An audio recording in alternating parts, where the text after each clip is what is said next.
The eviction notice felt heavy in my hands as I stared at my brother, Marcus, across our grandmother's kitchen table. He lounged in her favorite chair, feet propped up on the antique wood, wearing that insufferable smirk I had grown to hate over the years. "Don't look so shocked, Emma," he said, taking a slow sip of coffee from Grandma's cherished china cup. "You had to know this was coming. Grandma always liked me best.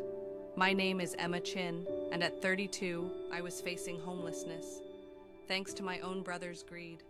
Our grandmother, Rose, had passed away 3 months ago, leaving behind her Victorian home, the house where I had lived and cared for her during her final years.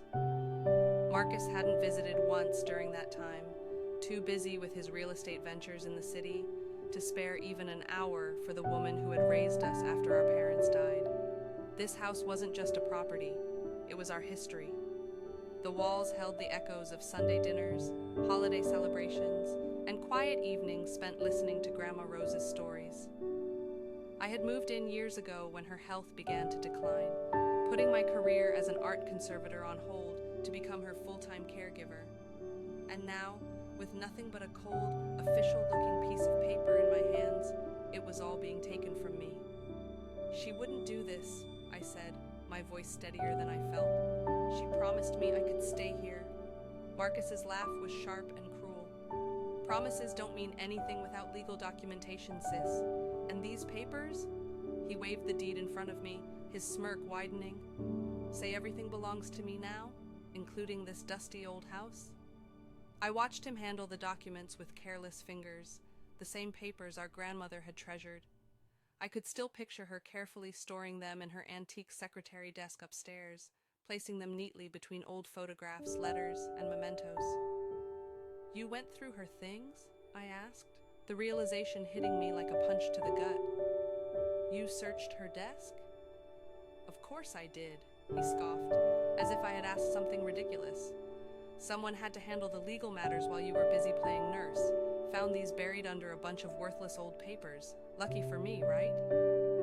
The casual way he dismissed Grandma's treasures made my blood boil, but I kept my expression neutral. Marcus had always been like this, entitled, manipulative, seeing everything and everyone as assets to be controlled. 30 days, he continued, standing up and adjusting his expensive suit. "That's more than generous, considering I've got buyers interested already. This location is prime real estate. Once we gut the place and modernize it, it'll sell for triple what it's worth now." The thought of Grandma's carefully curated home being stripped and remodeled felt like a physical wound. Every piece of furniture, every wallpaper pattern, every creaking floorboard held a story. But Marcus? He had never cared about stories, unless they came with dollar signs attached. "You can't just erase her like this," I said, my hands tightening into fists as I followed him toward the door.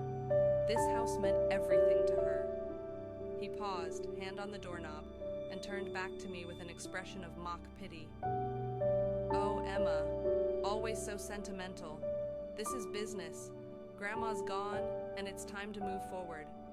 Maybe this will finally force you to get your life together instead of hiding away playing house."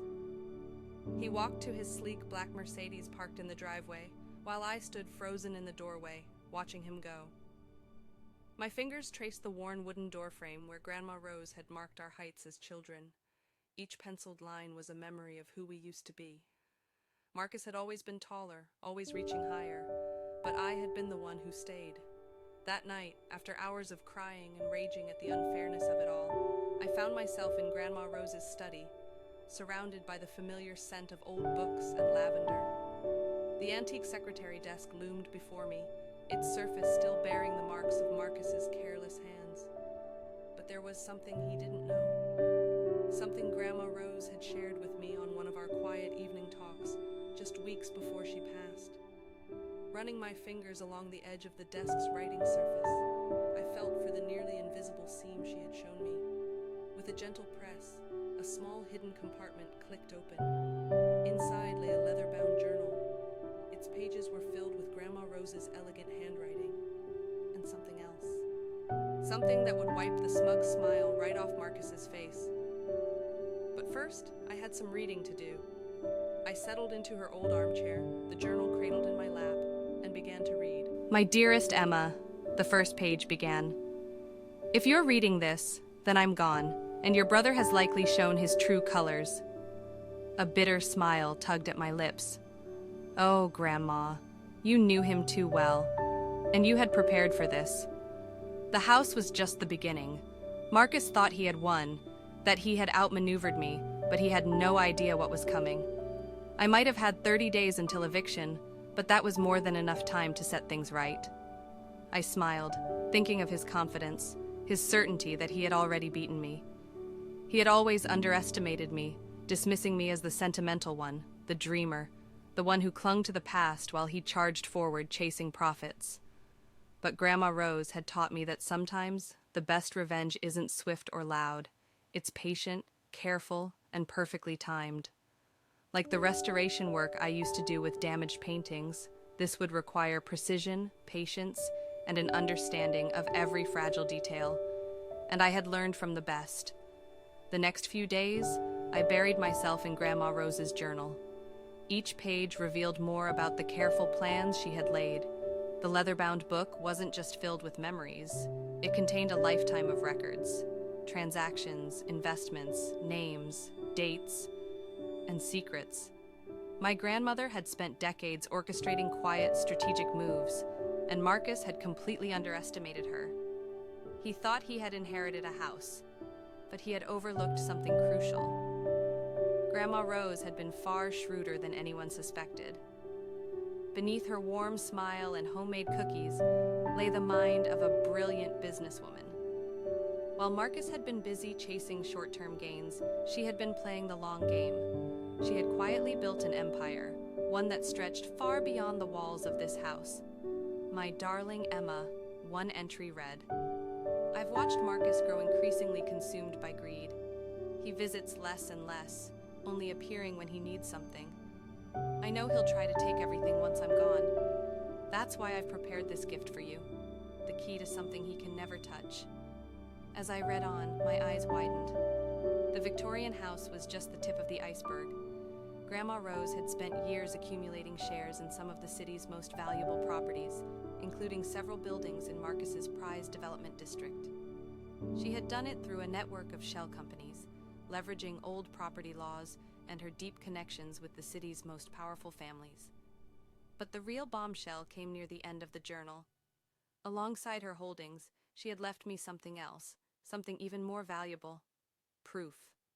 Evidence that Marcus had been engaging in fraudulent real estate practices for years.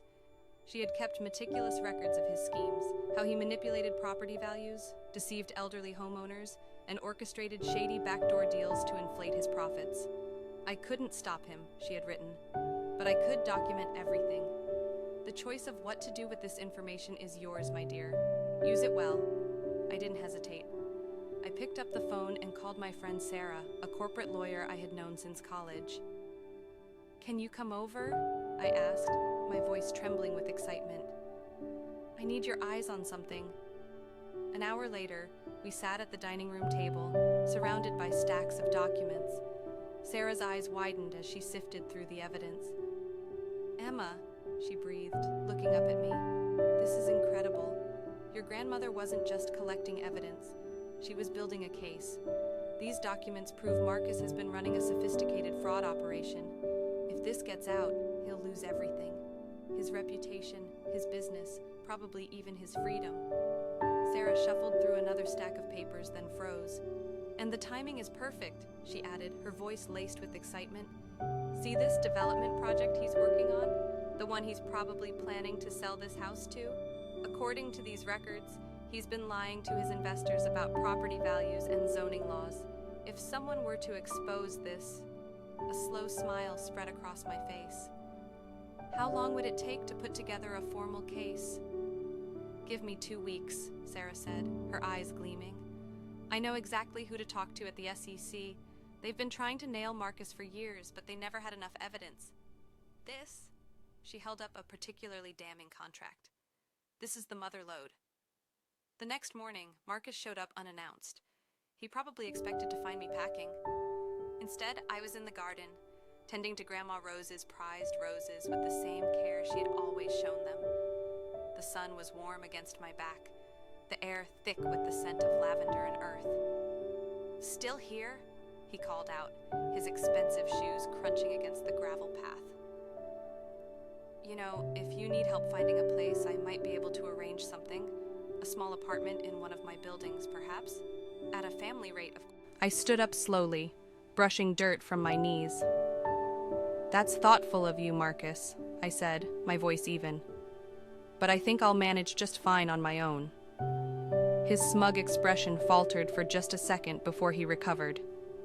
"Look, Emma, I know you're upset, but this is happening whether you like it or not. The buyers are coming to view the property next week." I plucked a deep red rose from the bush, twirling it between my fingers as I considered my next words carefully. "About that," I said, pruning a stray leaf, "you might want to hold off on any sales for now. Things are about to get complicated." Marcus frowned, his confidence wavering slightly. "What's that supposed to mean?" I looked up at him, meeting his gaze with a slow, knowing smile. The same smile Grandma Rose used to give when she knew something others didn't. "You'll see," I said lightly. Then, just as he turned to leave, I added, "Oh, and Marcus?" He paused, one hand on his car door.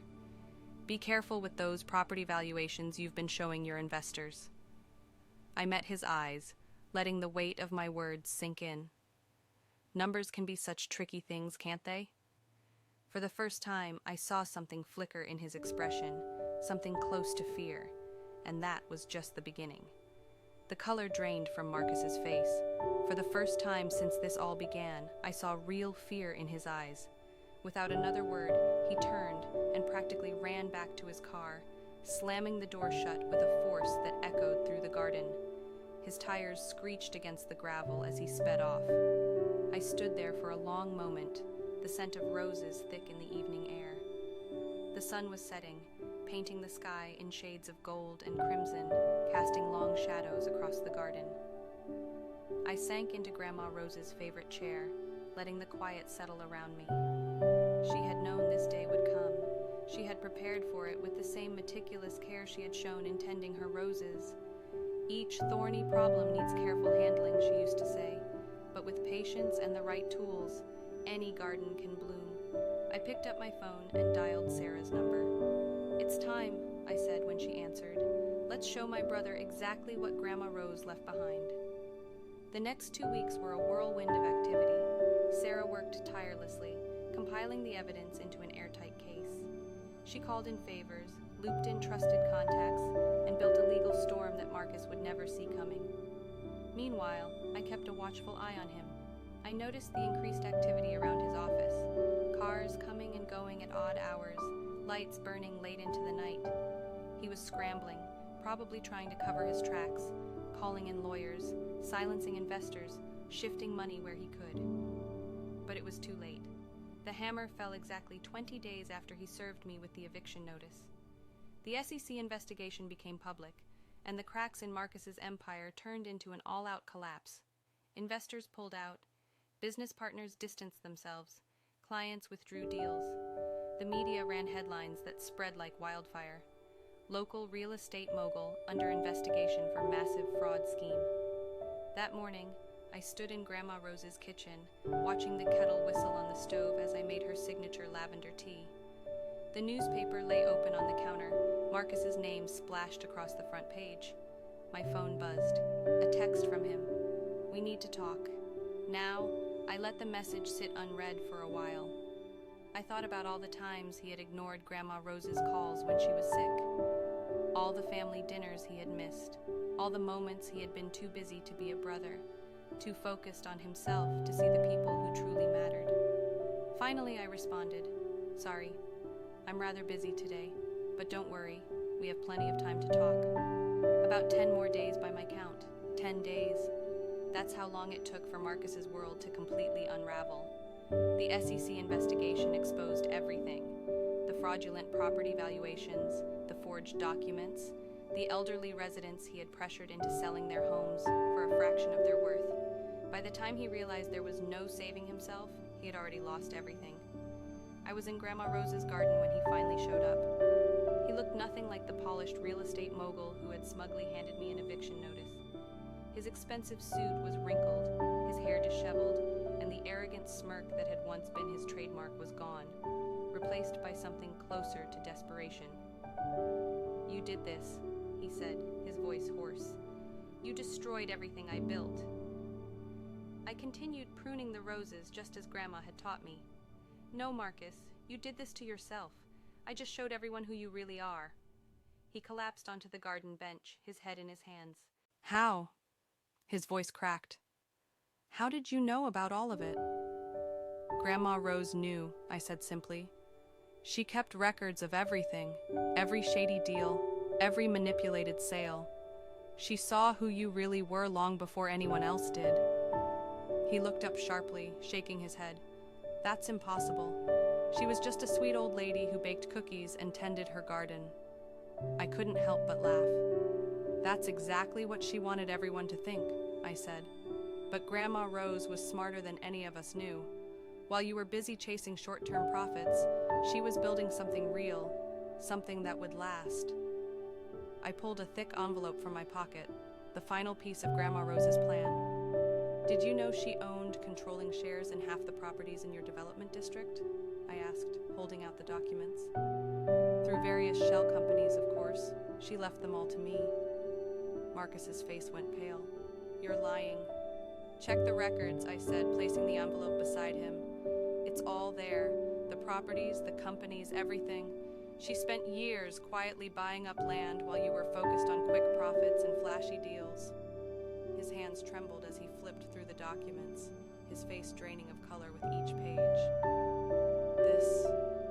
This can't be real," he whispered. She was just Grandma." "She was so much more than that," I said firmly. "She built an empire right under your nose and you never noticed, because you were too busy looking down on her, too busy to visit, too busy to call, too busy to see what was right in front of you." I watched as the reality of his situation sank in. Not only had his fraudulent practices been exposed, but now he was learning that the real power in the family had been quietly passing to me all along.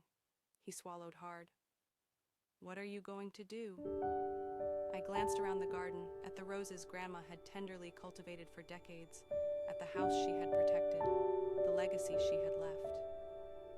"First," I said, taking a deep breath, "I'm staying in this house. It means too much to too many people to be torn down for another soulless development project." Marcus nodded numbly, knowing there was nothing left for him to fight for. "And then?" he asked, his voice barely above a whisper. "Then—" I smiled, feeling Grandma Rose's presence all around me. "Then I'm going to run things the way Grandma would have. Because this wasn't just about revenge. It was about legacy. And Marcus had just lost his." Marcus's gaze dropped to the ground. His shoulders slumped in defeat as he exhaled a shaky breath. "You won," he muttered, voice hollow. "Just like that." I shook my head. "This was never about winning, Marcus. It was about doing what's right, something you forgot a long time ago." He didn't argue. Maybe for the first time in his life, he had nothing left to say. He turned and walked away, his steps slow, heavy. And as I watched him disappear down the path, I felt it, the familiar warmth of Grandma Rose's presence beside me, as if she were standing there, watching over everything. A gentle breeze stirred the air, carrying the faintest hint of lavender, her signature scent. She had given me more than just property and power. She had given me a chance to set things right, a chance to protect the community she had loved so much. The next morning, I woke up early, slipping into the quiet kitchen just as I had so many times before when Grandma Rose was alive. The house felt different now, lighter, almost as if it had been holding its breath all this time, waiting for the right hands to guide it forward. I made her favorite lavender tea in her cherished china cup and carried it to her favorite chair. The morning light streamed in through the window, painting the garden in soft gold, casting long, gentle shadows across the table where today's newspaper lay. The headline was bold, impossible to ignore. Real estate tycoon Marcus Underwood resigns, cooperates with federal investigation. I wasn't surprised. He had no other choice. Beside the paper sat Grandma Rose's journal, the worn leather cover open to its final page.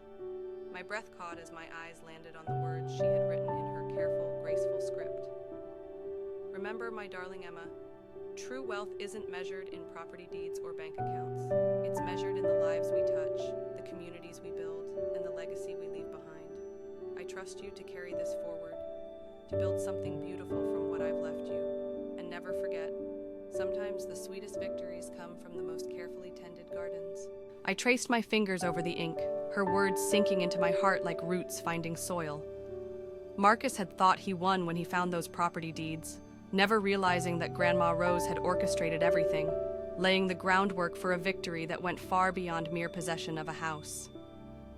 She had known exactly what she was doing, cultivating not just her beloved roses, but a future where her true values could flourish. A future where people mattered more than profits, where community was worth more than any skyscraper. And now, thanks to her careful planning and patient wisdom, that future was finally blooming. The weeks that followed were filled with change. The legal battles settled, the investigations ran their course, and the world moved on. But I stayed, just as I had promised.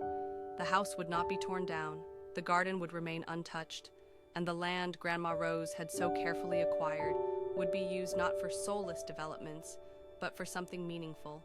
A community center, affordable housing for the elderly, a place where families could thrive, where history would be preserved rather than erased in the name of profit.